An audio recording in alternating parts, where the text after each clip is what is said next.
আমাৰ অসমত আপোনালোকে জানে যে 9,35,682 জন ব্যক্তিৰ আধাৰ কাৰ্ড ভাৰত চৰকাৰে যদিও বায়োমেট্ৰিক সংগ্ৰহ কৰিছিলে কিন্তু আধাৰ কাৰ্ডসমূহ বিতৰণ কৰাটো বন্ধ কৰি ৰাখিছিলে। এই লোকসকল সেই লোকসকল আছিল যিসকলে ফেব্ৰুৱাৰী 2019 পৰা আগষ্ট 2024 এই সময়ছোৱাৰ ভিতৰত এনআৰসি বা আধাৰ কেন্দ্ৰসমূহত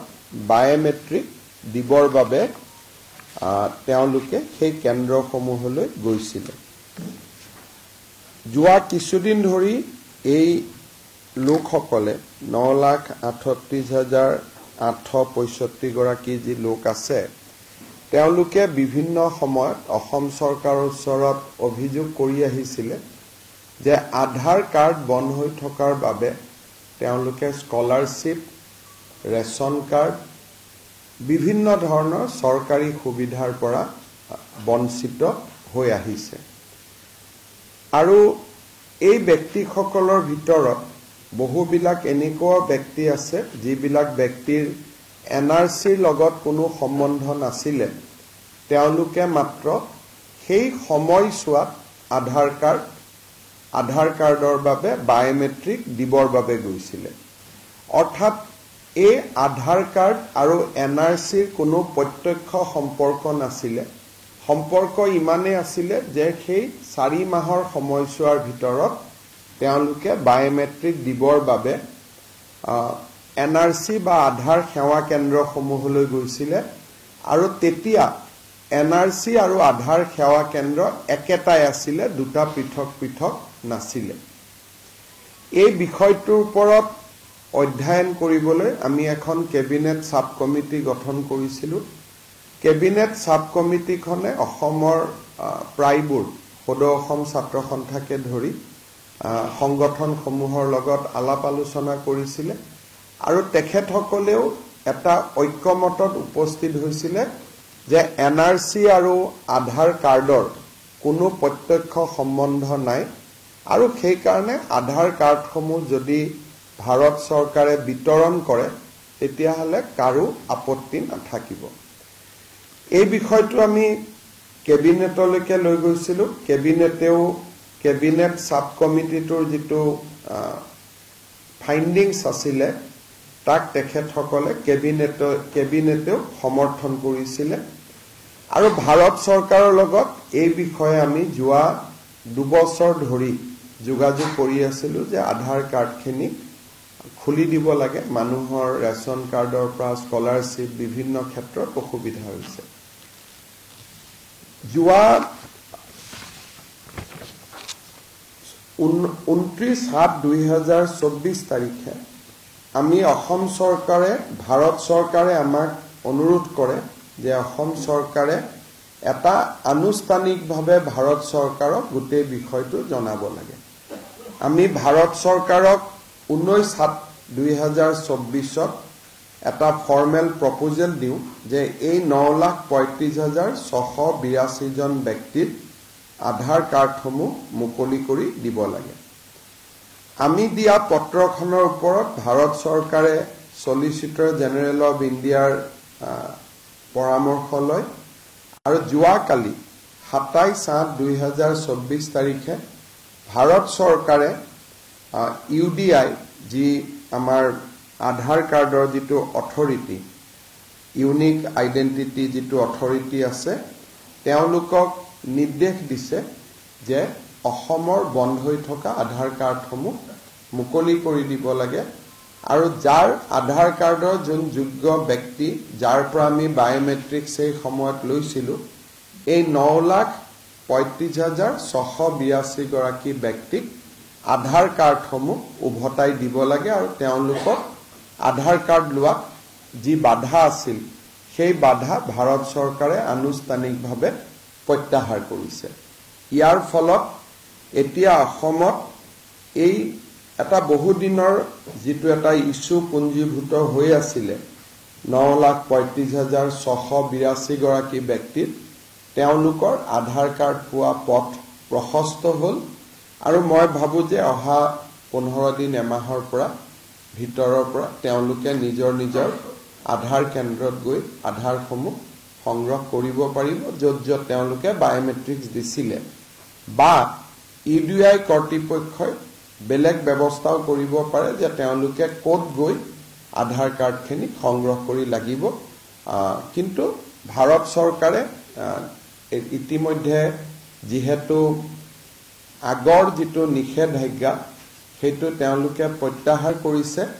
আৰু এতিয়া আধাৰ কাৰ্ড পোৱাৰ পথ সকলোৰে প্ৰশস্ত হ'ল এটা বহুদিনীয়া এটা যেটো ইস্যু আছিলে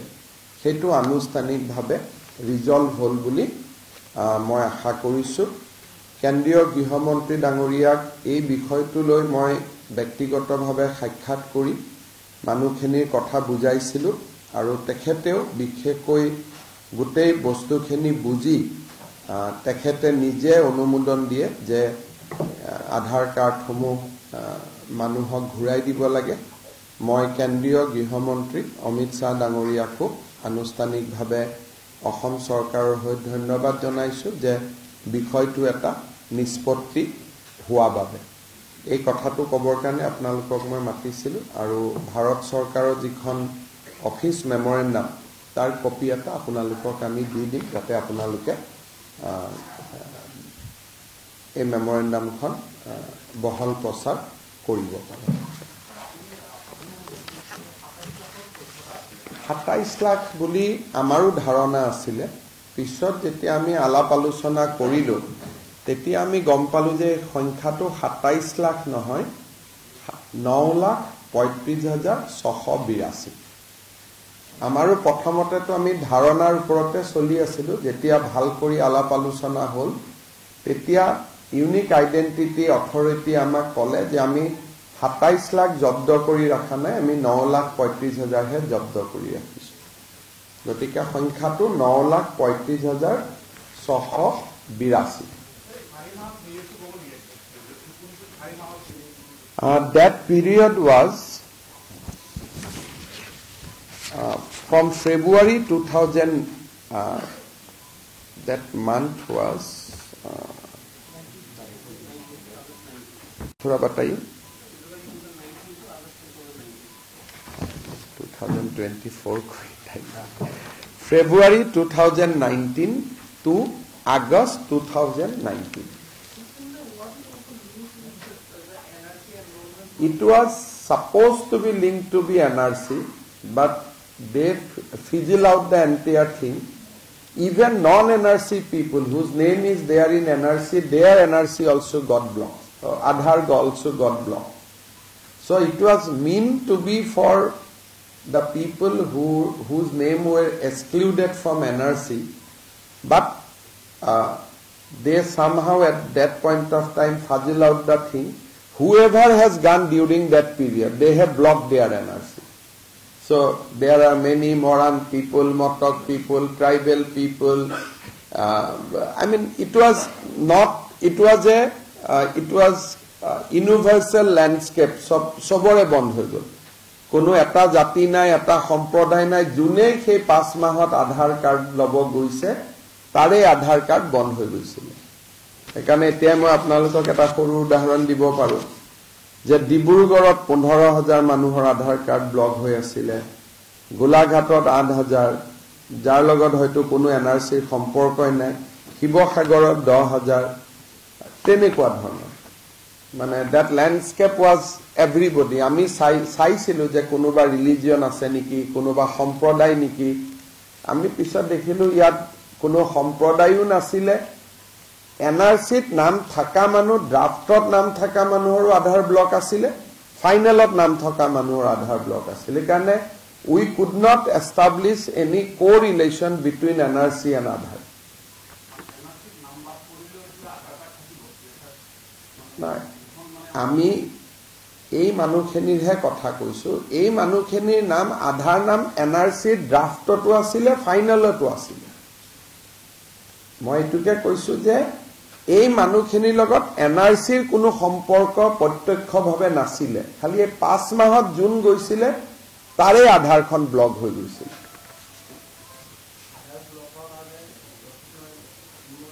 স্কলাৰশ্বিপ পোৱা নাছিলে ৰেশন কাৰ্ড পোৱা নাছিলে বিভিন্ন জায়গাত সিদিনাখনে ছোৱালী এজনী আহিছিলে আমাৰ অসমীয়া ছোৱালী তেওঁ মাল্টিনেশনাল কোম্পানী এটাত চাকৰি পাইছে এটা আধাৰ কাৰ্ডখন নাই কাৰণে চাকৰি নিদিয়ে এইটোতে এমাহত পাই গ'ল স্কিম বিলাক তেওঁলোকে এতিয়া এপ্লাই কৰি থাকিব আমি আৰু স্কিম দিব নাযাওঁ এতিয়া তেওঁলোকে স্কিমত আবেদন কৰিব পাৰিব এলিজিবল হ'ব আমি আমাৰ কোনো স্কিমৰ পৰা ষ্টেটৰ স্কিমৰ পৰা কোনো বঞ্চিত নহৈছিলে মেইনলি চেন্ট্ৰেল আৰু প্ৰাইভেট সেক্টৰত বঞ্চিত হৈছিল ধৰক এজনী যোৱা কেইদিনমান আগতে মই পলাশবাৰীত এগৰাকী ছোৱালীক পাইছিলো সৈনিক স্কুলত পঢ়ি আছে স্কলাৰশ্বিপ এপ্লাই কৰিব পৰা নাই এতিয়া পাৰিব বাধাটো উঠি গ'ল আৰু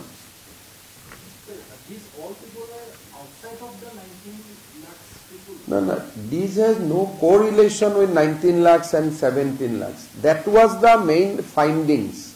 Initially, we thought these are 9 lakhs out of that 19 lakhs. But then we found that there is no relation between 19 lakhs and 9 lakhs.